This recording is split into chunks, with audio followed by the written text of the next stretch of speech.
মধ্যপ্রদেশের জার্নি হয়ে গেল শেষ। এখন হোটেল থেকে বেরিয়ে পড়লাম। হোটেলের আজকে যা কন্ডিশন হয়েছে, কালকে রাত্রেবেলা কারেন্ট চলে গেছিলো, তার মধ্যে ঘরের আমাদের পাশের একটা রুমে জল পড়ে হয়ে গেছে শর্ট সার্কিট।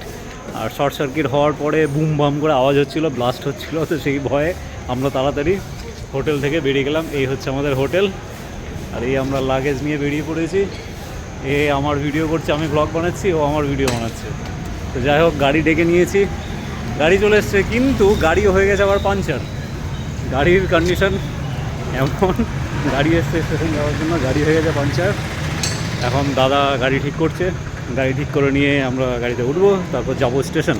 এখান থেকে যাচ্ছি স্টেশনের দিকে, স্টেশনে যাব। তারপর ট্রেন আসার টাইম আছে আমাদের 4:40, আমরা 3:15 বাজে এখন বেরিয়ে গেছি। হোটেলের যা অবস্থা, শর্ট সার্কিট হচ্ছে, কখন ভাই শক লেগে ঘরে উল্টে থেকে যাবো, তার থেকে বাইরে যাই, স্টেশনে গিয়ে বসি, সেটা বেশি ভালো হবে। এখন এই পাঞ্চার সারানো হোক, সারানো হলে লাগেজ তুলে আমরা এখান থেকে বেরোই, তারপর স্টেশনে যাই। এই হচ্ছে আমাদের হোটেল, হোটেল শ্রী গুরু কৃপা। কিন্তু ব্যাপার হচ্ছে হোটেলের অবস্থা খুব খারাপ। অ্যাকচুয়ালি হোটেলে ঢোকার পর দেখতে পেলাম যে আমাদের ছাড়া হোটেলে আর কেউ নেই। আমরা দুজনেই ছিলাম হোটেলে, আর তাছাড়া কেউ ছিল না।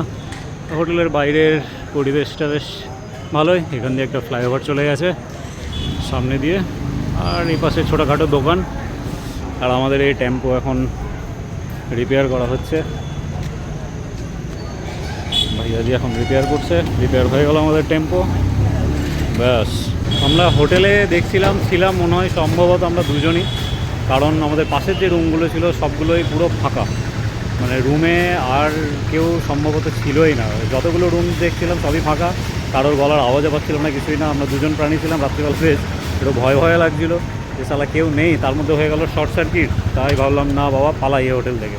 মানে সত্যি খুব খারাপ এক্সপিরিয়েন্স এই হোটেলটার। এরপর নেক্সট টাইম এলে কোনো দিন, আমি তো বলে দিয়েছি অনেকে, ভাই এখানে আর থাকিস না, অন্য কোনো হোটেলে থাকিস। এই এখন বিনাকে টাটা করে আমরা টেম্পোতে উঠে বেরিয়ে পড়লাম আমাদের লাগেজ পেছনে। এই হচ্ছে বিনা টাউন, বললাম এখন স্টেশনের পথে। এই হচ্ছে বিনা শহর, মধ্যপ্রদেশ।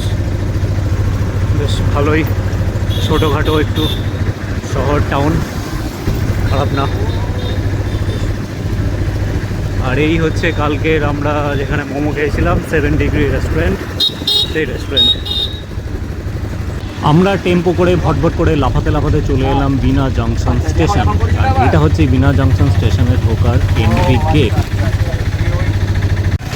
পৌঁছে গেলাম আমরা এখন বিনা জংশন।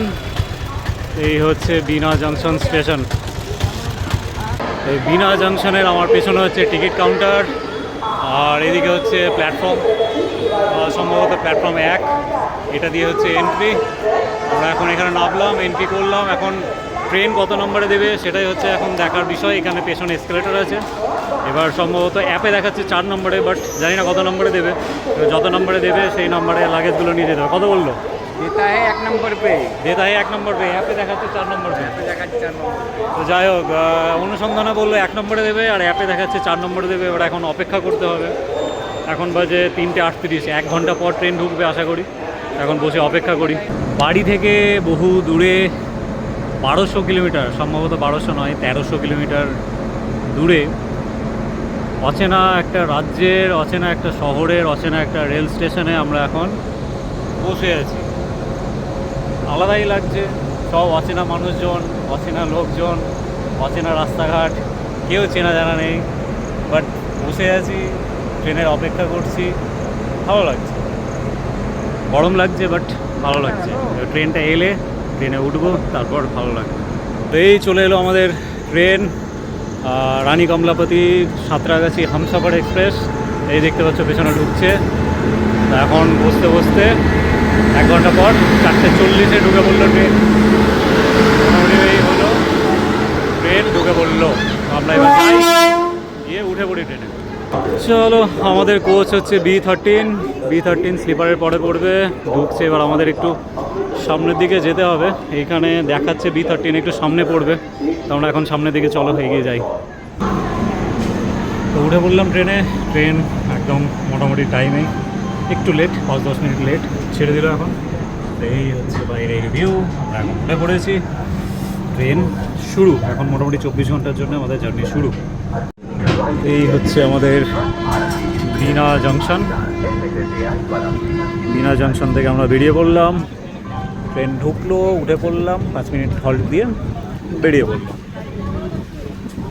তো চলো এবার 24 ঘন্টার জন্য এখন সিল প্যাক এই বগির মধ্যে। এইটাই আমাদের বাড়ি, এটাই আমাদের সব কিছু, ড্রয়িং রুম, বসার জায়গা, সিটিং, সব কিছু। তো এখন 24 ঘন্টার জন্য সিল প্যাক। তো চলো এখনকার জন্য এইটুকুই, দেখা হচ্ছে তোমাদের সাথে পরের ভিডিওতে। টাটা।